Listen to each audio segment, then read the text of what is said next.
Olá, pessoal do nono ano. Então, gente, vamos aqui fazer a correção da atividade de continuação sobre o artigo de opinião, o gênero artigo de opinião e as orações coordenadas.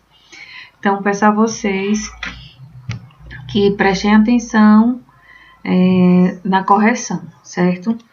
Então, aqui na primeira parte, o artigo de opinião foi publicado no Observatório da Imprensa.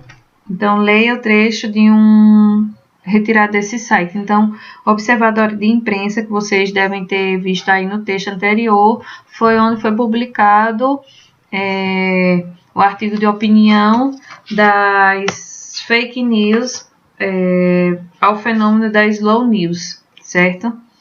Então, sobre esse site, certo? Jornalístico também, o Observatório de Imprensa funcionará como um fórum permanente onde os usuários da mídia, leitores e ouvintes, telespectadores e internautas, organizados em associações desvinculadas do estabelecimento jornalístico, poderão manifestar-se e participar ativamente no processo no qual, até pouco, desempenhava o papel de agentes passivos.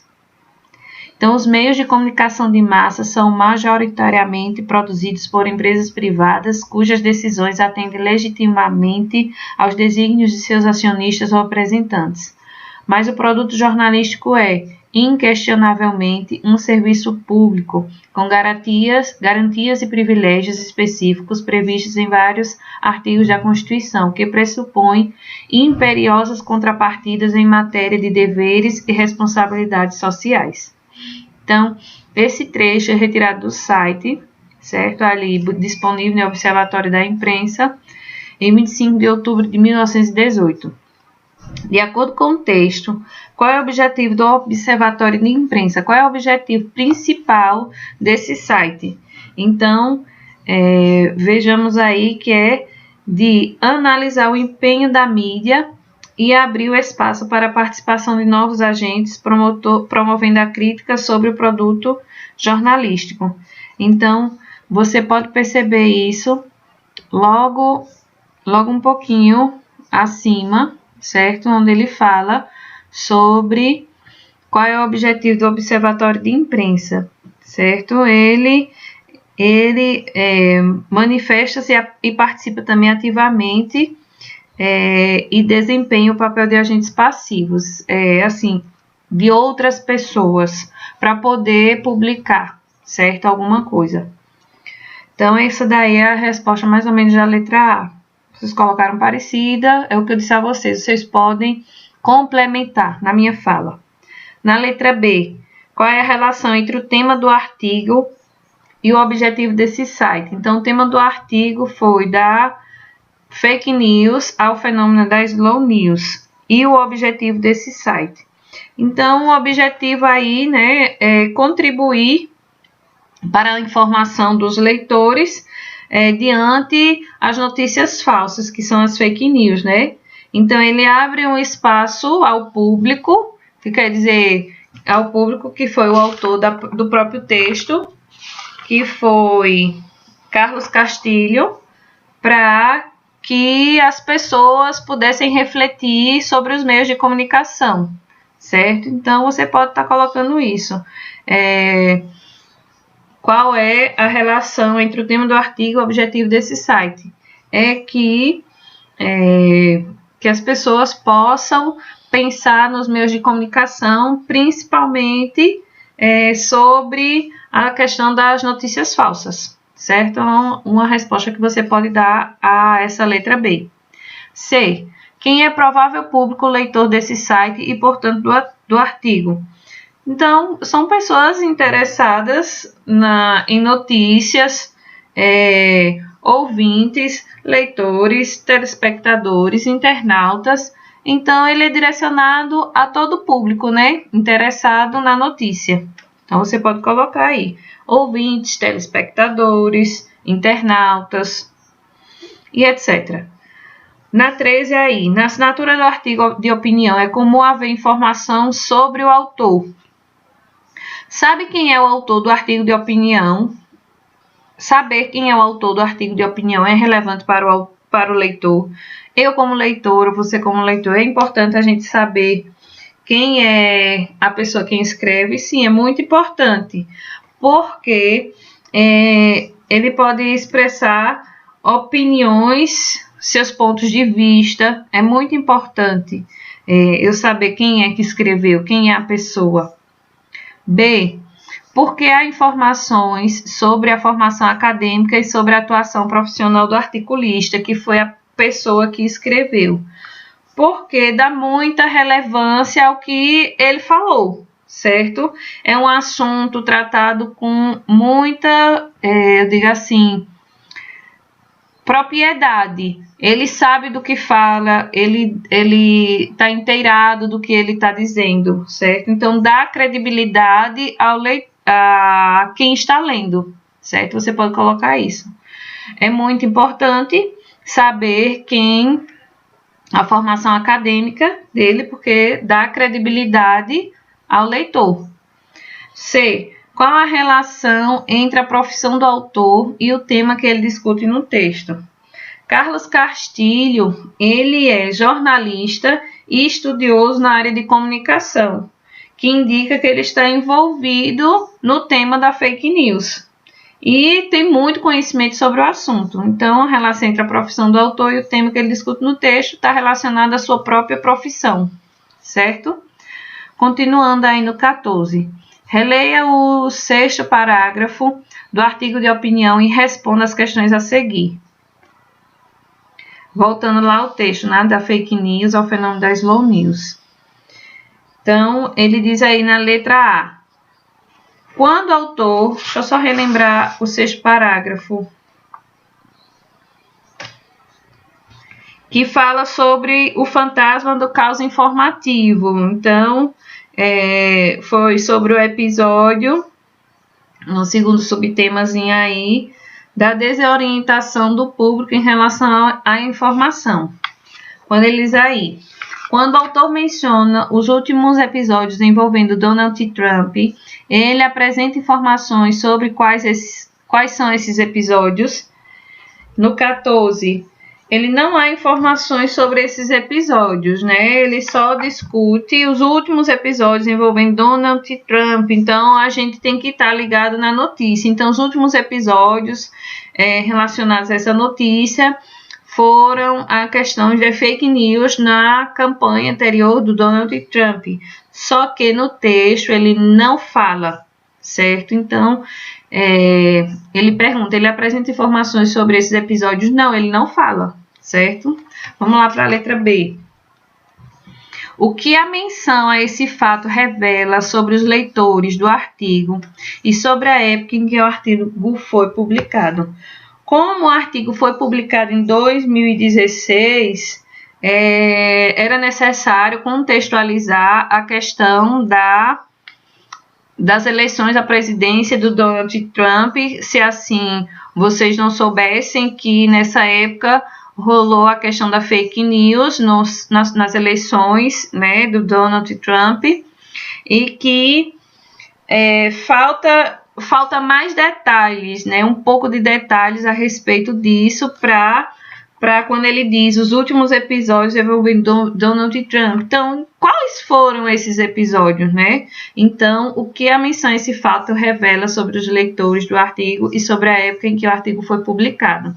Como ele foi publicado em 2016, você pode dizer que se referia aos últimos acontecimentos relacionados a fake news, né?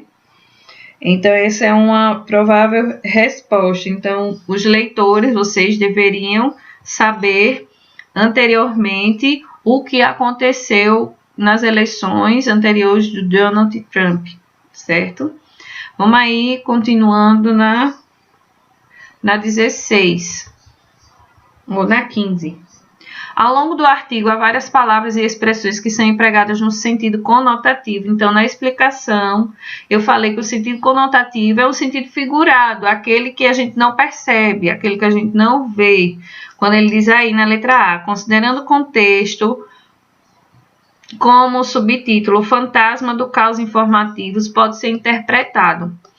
Quem é o fantasma do caos informativo no texto? É a própria fake news, certo? Então, essa letra A aí é esse fantasma do caos informativo é a geração de notícias falsas, certo?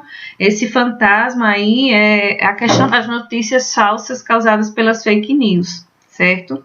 Então, a gente pode interpretar dessa maneira, que o fantasma do caos informativo é a questão das notícias falsas. Essa é a resposta.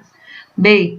Localize 2 trechos no texto em que o articulista utiliza linguagem conotativa. Em seguida, analise o sentido das expressões no contexto. Então, o que a gente pode dizer sobre isso aí, ó? A gente pode dizer o seguinte, que quando ele diz assim, a avalanche de percepções e opiniões individuais no sentido de um número repentino e estrondoso de opiniões, certo? Então, essa avalanche de percepções quer dizer várias opiniões a respeito de um assunto e ninguém sabe qual é a verdadeira. E outro trecho é o bombardeio de mensagens publicitárias e de reportagens contraditórias. Esse bombardeio de mensagens é a questão das fake news, né?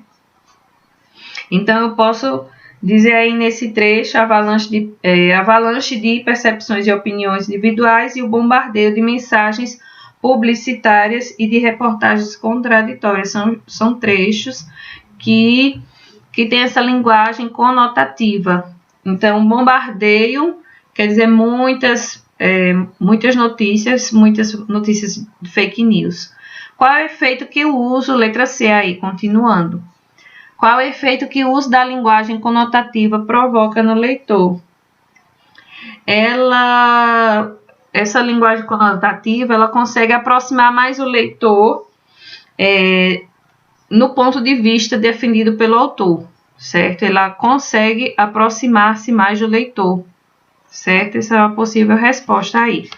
Já no 16, continuando aí abaixo, vocês vão perceber que também tem um trechinho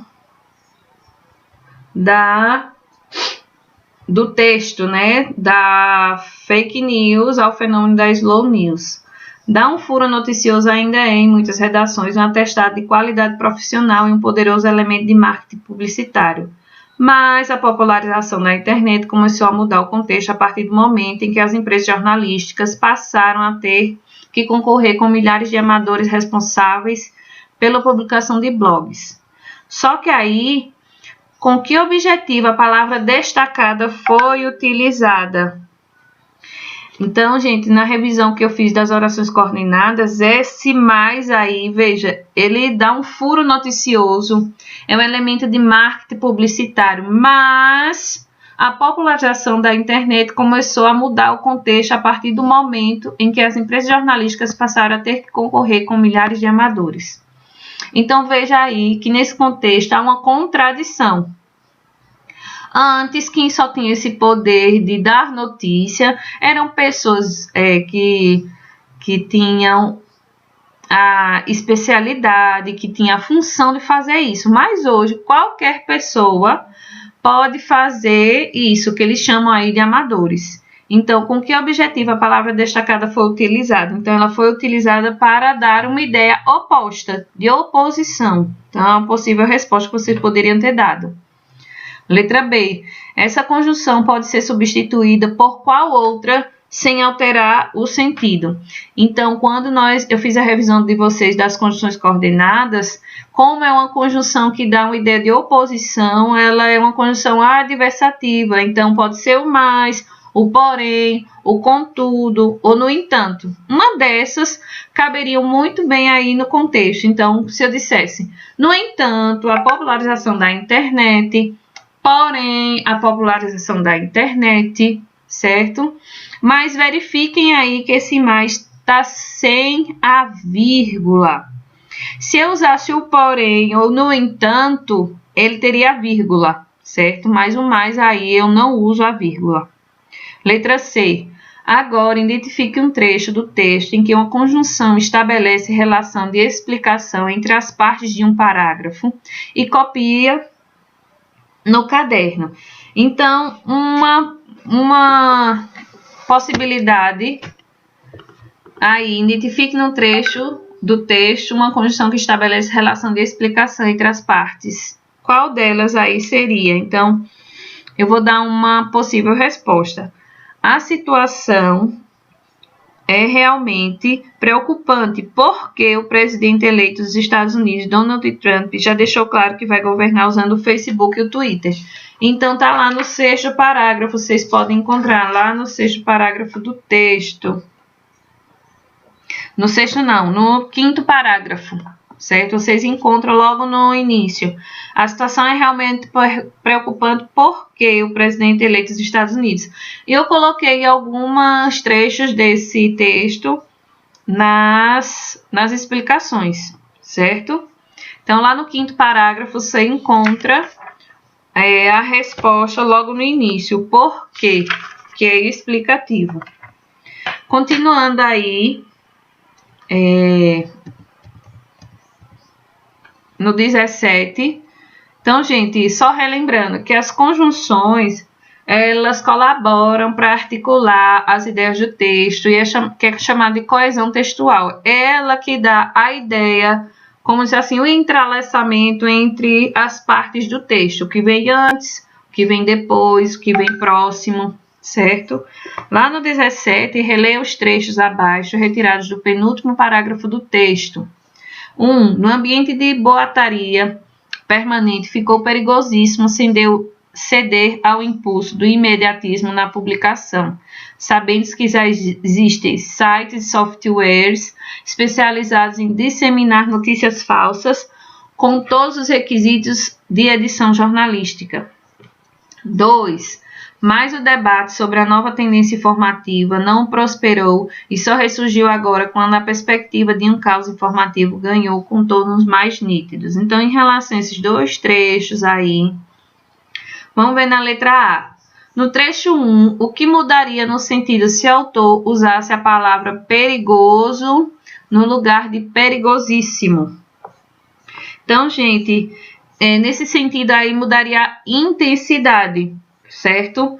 Porque quando eu, num texto, eu digo que é perigosíssimo, é muito perigoso, tem esse sentido. Então, ele dá intensidade, certo? Quando há essa troca, aí a intensidade do perigo é muito maior do que só com a palavra perigoso, certo? Na letra B. No trecho 2, que outra expressão poderia ser utilizada no lugar de caos? Então, quando uma coisa está em caos, é porque ela está em desordem. Eu posso trocar por desordem, né? Deixa eu ver aqui. Mas o debate sobre a nova tendência informativa não prosperou e só ressurgiu agora quando a perspectiva de uma desordem informativa, que quer dizer muitas informações e a gente não sabe em qual acreditar. C. Ao escolher determinadas palavras, o autor marca seu posicionamento sobre um assunto. Qual a intenção do articulista ao escolher as expressões analisadas no item A e B? Com essas escolhas, o autor revela a dimensão do problema e sua urgência, que busca comover o leitor para a problemática. Então, a escolha e a forma que é passada pode mudar muito a opinião das pessoas, certo? Por isso que aí o jornalismo tem que ter muito cuidado. Tem jornalismo sensacionalista, que faz a coisa o terror. Então, você tem que ter muito cuidado com certas posições de discurso, que é de fala, para você perceber a intensidade daquele assunto, certo? Então, continuando aí, esse daqui é mais, nesse quadradinho azul, é mais uma questão pessoal, de reflexão sua, certo? Informação com responsabilidade. E aí diz assim, como verificar a veracidade de um conteúdo antes de compartilhá-lo? Então, acho que eu discuti um pouco isso nos vídeos anteriores. E também faz parte da atividade seguinte, que você tem que ver se o site é recomendável, se o jornalista também, eu tenho dados sobre ele, de onde vem aquela ideia que ele expressou ali, certo? Então, esse daí, a gente tem que ter um pouquinho de cuidado na questão quando a gente acreditar nas notícias em que são publicadas. Então, uma coisa puxa a outra. Então, para verificar as notícias falsas, é bom a gente ver com responsabilidade, certo? 2. De que maneira você e os colegas podem ajudar a conscientizar a comunidade sobre a necessidade de checar a veracidade de informações que circulam na internet? A melhor coisa é criar campanhas de conscientização, de orientação nas redes sociais. Se nós estivéssemos na escola, nós poderíamos fazer um trabalho de falar sobre as fake news, de como a gente prevenir o que a gente estivesse vendo na internet, que não acreditasse em tudo que se publica, que muitas vezes a disseminação se acontece nos grupos de WhatsApp. Isso daí é de praxe, né? Diz assim, vou dizer há um mês atrás, encontrar a cura do coronavírus. Isso é verdade ou é fake news? Tá mais para fake news do que verdade, né? Então, continuando aí nessa atividade aí, como identificar as fake news, eu expliquei a vocês semana retrasada, mostrei esse infográfico aí, falando de coisas principais de como identificar uma fake news, certo? E aí, outro infográfico que foi publicado pelo Senado Federal, certo? Vamos lá. Então, gente, leia o box sobre as funções do Senado Federal e responda as questões. Você conhecia as funções do Senado Federal? Comente com os colegas. Então, tem aí quando eu falo box aí do ladinho, diz assim, que o Senado Federal, sua função principal é de legislar a respeito da edição de atos normativos primários. Então, quer dizer que ele tem a função de legislar, escrever sobre as leis do Brasil, certo? Então, as funções dele é fazer a coisa acontecer, assim, garantir que a lei seja aprovada, mas às vezes a nossa lei não garante que ela seja vivenciada, né? Muitas vezes ela não acontece dessa forma, certo? Então, a função do Senado Federal é legislar, que quer dizer escrever, transmitir, tornar-se lei no país, certo? Letra B. A partir das funções do Senado Federal, qual é o interesse dessa instituição ao publicar esses infográficos?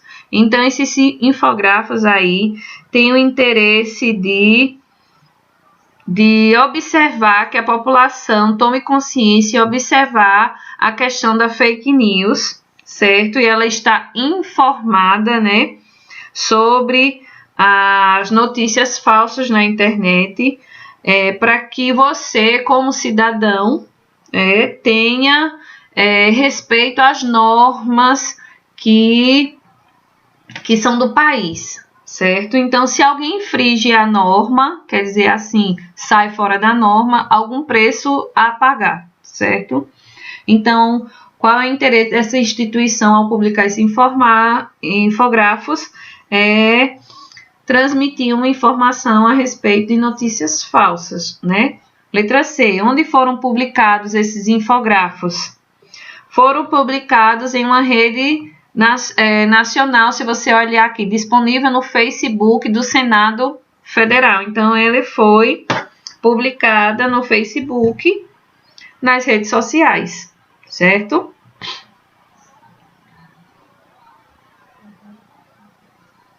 ela foi propriamente publicada em redes sociais. 2. Observe o infográfico 1, que é aquele como não cair nos boatos da internet, que é esse aqui, certo?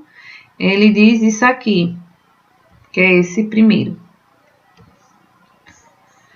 Quantas dicas são dadas para o leitor identificar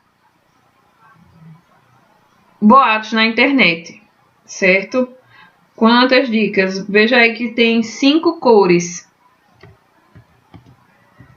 Uma, esse azulzinho, 2 vermelhas, 3, um pouquinho laranja, o amarelo, o laranja e esse azul escuro. Então, são 5, certo?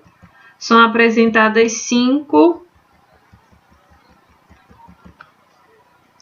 dicas. Aí na letra B diz assim: como é possível identificar cada dica? Eu já dei até a resposta pelas cores, né? Pelas cores das 5 dicas. Então, cada cor indica uma dica. Letra C. Observe os demais elementos visuais do infográfico. Eles remetem ao quê? Então, a gente vê aí, tem uma tela de computador, tem balões, tem a curtição, o curtir do Facebook, que é o dedinho. Tem também aí os corações, tem os balãozinhos, né? Como o som tivesse saindo do próprio infográfico, certo? Então, dizer curti, amei, com esses balãozinhos são os ícones que a gente chama de curtir, amei, nas redes sociais, certo? Então, esses são os outros elementos visuais nele. 3. Responda a seguir as questões sobre o infográfico 2. O infográfico 2 explica detalhadamente as dicas apresentadas no infográfico 1. Explique essa afirmação. Na letra A do terceiro, é o seguinte: ao apresentar uma pequena notícia falsa, apontando as principais características desse gênero, é possível compreender mais detalhadamente os pontos aos quais devemos prestar atenção ao ler uma notícia, buscando identificar sua veracidade. Então, o infográfico 2, que é esse do celularzinho, ele explica como a gente pode identificar uma notícia falsa, né? Ele aponta as principais características de uma notícia falsa, principalmente no celular, que é onde a gente vê mais. B. Quais são os elementos visuais utilizados nesse infográfico? A gente pode dizer, representa uma pessoa segurando a mãozinha aí, ó. Representa uma pessoa segurando um celular, né? Então, os elementos visuais é uma pessoa segurando um celular, o smartphone. Porque a notícia do infográfico 2 pode ser considerada absurda. A gente pode dizer porque a lei da gravidade apenas ter a lei no nome, né? A lei da gravidade. Não se trata de uma norma criada pelo ser humano, trata-se de uma lei física que não pode ser revogada. Então, lei da gravidade não tem nada a ver com leis para se viver em sociedade, mas sim uma lei física, certo? Uma lei da física. Na quarta questão, porque o Senado escolheu o infográfico como forma de se comunicar com o público leitor. Ele diz aí porque ela é mais direto, porque ele é mais organizado, porque é mais rápido a leitura. Então, são essas escolhas, porque o Senado escolheu o infográfico como forma de comunicar ao público leitor. É mais rápido, é mais objetivo, certo? São essas a resposta. Quinto, das dicas apresentadas nos infográficos 1 e 2 para verificação de notícias falsas, qual delas você utiliza em seu dia a dia? Então, isso aí é mais uma resposta pessoal. Quais são o que você lê a notícia completa, você confere a fonte, você Você olha se a notícia já é velha. Eita, já escutei isso aí alguns anos atrás. Você olha se está escrito de forma correta, porque muitas vezes ela é escrita de forma incorreta, certo? Então, gente, essa é a primeira parte da nossa correção e eu vou fazer outro videozinho só com a correção das orações coordenadas. Tchau e até logo!